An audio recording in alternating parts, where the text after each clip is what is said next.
Pada kesempatan kali ini kita akan belajar bahasa Indonesia tema 8 urutan peristiwa pada teks non-fiksi. When there's no more hope is left in me, I can see what comes my way, and I'm always no more hope. Yuk kita ingat kembali apa sih teks non-fiksi? Teks non-fiksi adalah karangan yang dibuat atas dasar fakta atau hal yang benar-benar terjadi dalam kehidupan sehari-hari. Contohnya biografi, karya ilmiah, laporan, berita, dan tulisan sejarah. Teks non-fiksi akan mudah diingat apabila dibuat dalam bentuk peta pikiran. Peta pikiran adalah suatu bagan untuk menggambarkan berbagai gagasan suatu teks. Cara membuat peta pikiran yaitu bisa dengan menjawab pertanyaan apa, siapa, kapan, di mana, mengapa, dan bagaimana. Cara menentukan urutan peristiwa dalam teks non-fiksi.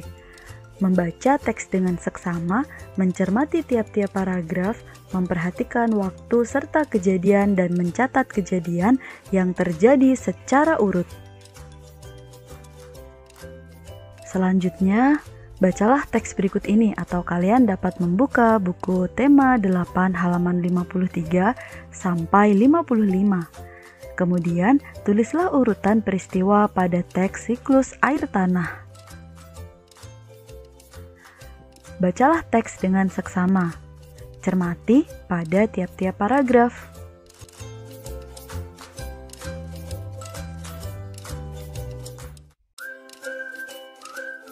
Kemudian, tulislah urutan peristiwa siklus air tanah dalam diagram alir berikut ini.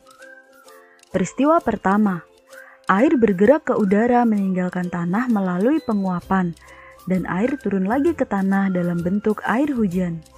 Peristiwa kedua, air yang turun kembali ke tanah kemudian masuk dan bergerak ke dalam tanah melalui celah-celah atau pori-pori tanah serta bebatuan.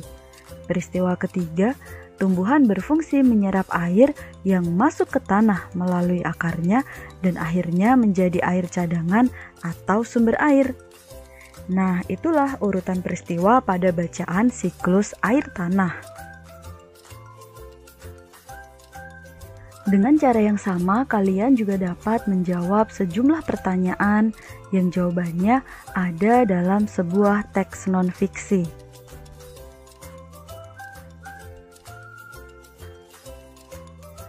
Bacalah teks non-fiksi berikut ini yang ada pada buku tema 8 halaman 64 sampai 65 dengan judul Siklus Air dan Bencana Kekeringan.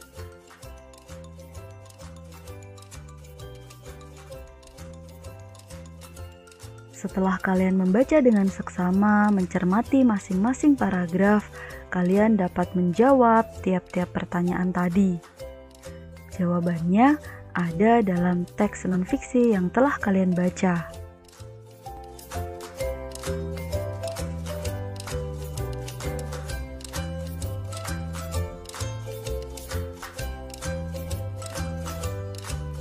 Terima kasih anak-anak semua, sampai jumpa lagi.